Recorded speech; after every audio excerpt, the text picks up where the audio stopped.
Cientos de millones de personas sufren de esto y otros millones ni admiten que lo hacen. Roncar. Este video fue grabado por la esposa para demostrar por qué durante la noche ella no puede dormir. A veces un pequeño empujón detendrá el ronquido.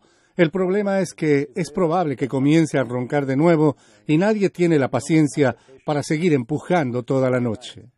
Ahora se creó un nuevo producto para controlar los ronquidos.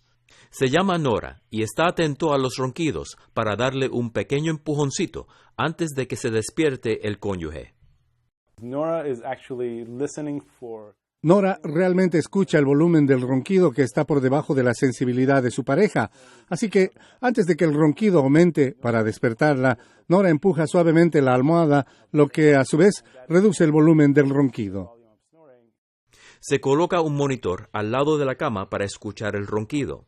Al aumentar el volumen, el monitor activa inalámbricamente una mini bomba que infla suavemente un globo debajo de la almohada.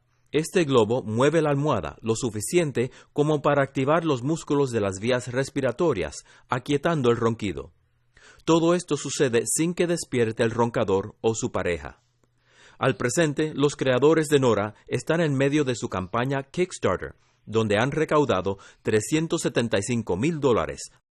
Miguel Ángel Rivera, Voz de América.